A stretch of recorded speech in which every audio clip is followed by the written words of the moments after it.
such as this, where we honor those within the legal community that are actually putting in the time and doing the work needed to progress our communities.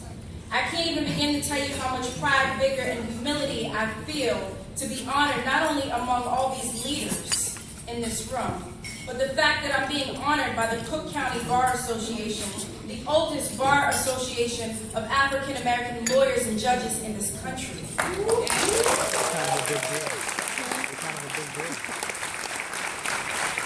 An organization that for the past 101 years has not only sought to mold and shape the law and order the awesome power of now, an ideology shaped by and taught by every prolific leader throughout our history. At 35 years of age, I'm the youngest chief prosecutor of any major American city in the country.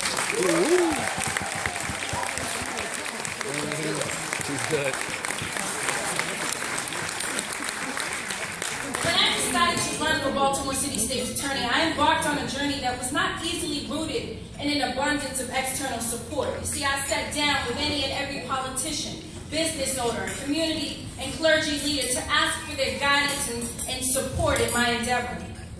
To my dismay, an overwhelming majority of those discussions ended with optimism for my vision, but skepticism in my ability to carry out my vision.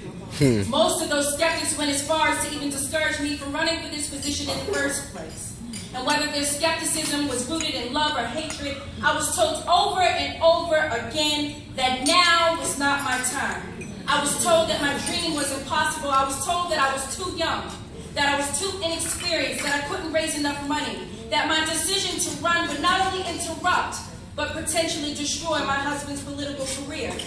For me, as a young black woman, to run against an older white male incumbent with powerful backers who have the ability of raising close to $1 million. The skeptics wanted to know, how could I have the audacity?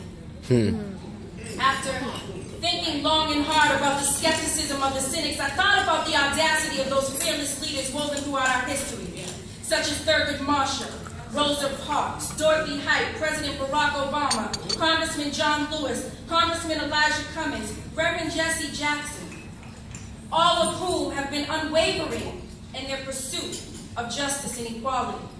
Having the audacity to believe in myself, I realized that I had to channel my confidence and deflect the negativity and ultimately decide that as a wife, a mother raising 2 little girls in the heart of West Baltimore, a woman of faith and a former prosecutor with 6 years of prosecutorial experience, that I not only possessed the vision, but the foresight to reform the criminal justice system.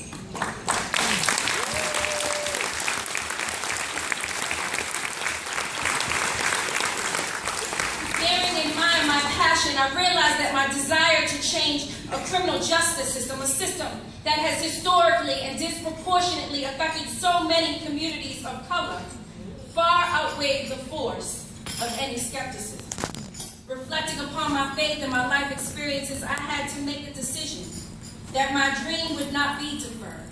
I concluded that I needed to leverage the awesome power of now and run for Baltimore City State's Attorney. But first I had to get past the skeptics, the naysayers, and the haters that tried to impose self-doubt. Right. You see, you all are a group of attorneys. I know there are plenty of times in your life when you had to channel that confidence, which is what I had to do at that point in time, much like the spirit of Booker T. Washington when he proclaimed, I have begun everything with the idea that I could succeed, and never had much patience for the multitudes of people who are always ready to explain why one cannot succeed. You see, unbeknownst to the skeptics, the depths of my conviction and my passion to succeed was because of that. Looking at the plight of our communities and the unparalleled destructive impact of the criminal justice system, I decided that I could not pass my grandparents' fight onto my children's children. You see, from slavery to Jim Crow to the industrial prison complex, there comes a point in time when we must decide collectively that enough is enough. And that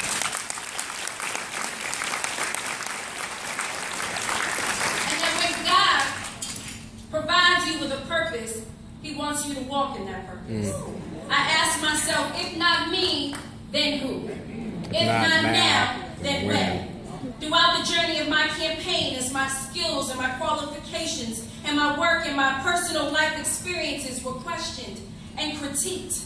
I was reminded of the biblical verse, Isaiah 41, verse 10. Fear not, for I am with you. Be not dismayed, for I am your God. I will strengthen you. I will help you. I will uphold you with my righteous right hand.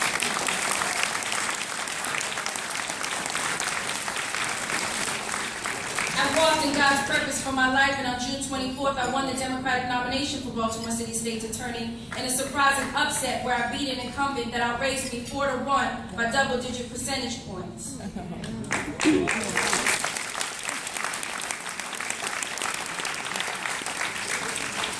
I remind you all of Romans 8:31, if God is for you, who can be against you? This is not the first time that my faith and my purpose was tested. We've all been tested. And we've all been tested. And prior to walking in God's purpose for your life, your faith must be tested in order to arrive at your purpose. You see, I can recall countless examples throughout my life where I had to step out on faith and not allow the self-doubt of my current situation to define my destiny. Like when at the tender age of 14 years old and my 17-year-old cousin, who grew up with me like a brother, was killed right outside of our home in broad daylight when he was mistaken as a neighborhood drug dealer. An image that is burned in my mind to this very day. At the tender age of 14, I was faced with the fact that my 17-year-old cousin, who was actually an honor student with aspirations of becoming an architect and wanted to go on to college, well, he was now going on to a grave. But what was more perplexing to me at 14 years old was the fact that the individual responsible for his death was also 17 years old. And that this sort of violence was so common among our communities that we collectively, as a community, have become numb to hearing about yet another young black man being killed in our streets. This traumatic and painful event defined my purpose for me. This was my first introduction to the criminal justice system, and for the first time, I was intrigued as to see how many African-American young men were affected and impacted by the criminal justice system. At 14 years old, I wanted to know how we could have gotten to that young man before he made the choice to take my cousin's life. You see, little to say, I turned that pain of losing my cousin into my passion.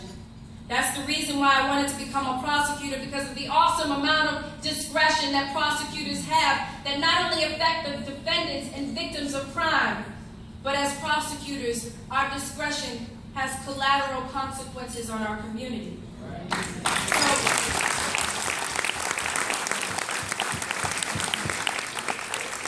So imagine my dismay when I graduated magna cum laude from Tuskegee University with a 3.8 GPA. Hello. Sprinkle shit in. By the way, I'm smart. That I applied to because I didn't perform as well on the LSAT. Once again, my faith and purpose was being tested. So when I had to think outside the box and I began to request interviews so that I could assure admissions directors that my LSAT score was not indicative of my potential, I was told that it was a hopeless and fruitless effort. I was told not to do it and to just try again next time. Clearly, now is not your time. But when your faith and your purpose is real, you know when you must walk in God's purpose for your life. Little to say, I didn't listen to the naysayers and I got into my first choice law school.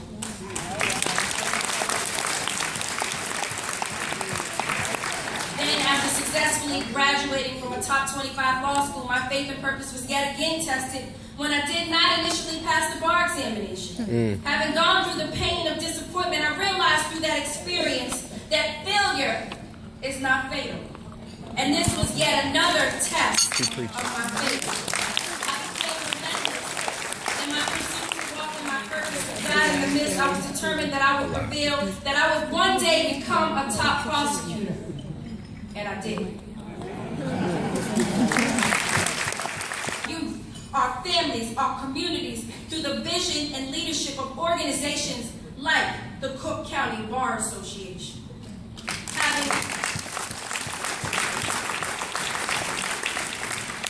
Having accomplished what others said could not be done, I fully appreciate, in the words of Booker T. Washington, that success is to be measured not so much by the position that one has reached in life. So far this year, which is also in increase from the 165 reported this time last year. You see, young lawyers for justice and advocates for change, clearly we have work to do. Yeah, we do. And our time to do it is now. It's time to make the most of this moment and make it into a movement. Every great movement begins with young people unafraid to challenge the status quo. Let's utilize this moment to address the systemic and structural issues that plague our communities. Utilize your spheres of influence through this organization. We, as officers of the court, have to stop being immune to the violence that is robbing the next generation of black men. It's time for us collectively to get off the sidelines and get into the game of life. Amen. The game of progress. The awesome power of now, interjected with those who have come before us, have instilled in us, calls on us. Whether in Baltimore or Chicago, we must take a national stand and get to our young people and redirect. We must ensure that our young boys know that they are not thugs. And they are so much more intelligent, talented, and beautiful than what the media tries to portray of them. Gentlemen, we must reaffirm that these young men, that they are not a statistic. Be the example for these young men. Love, respect, and honor women. These young boys are watching. Share your testimonies. A chapter in your life will change the story in someone else's. You need not be reminded that as men, you are kings and more powerful united than we are divided. Our communities, our families, our women, our children, we need you now more than ever.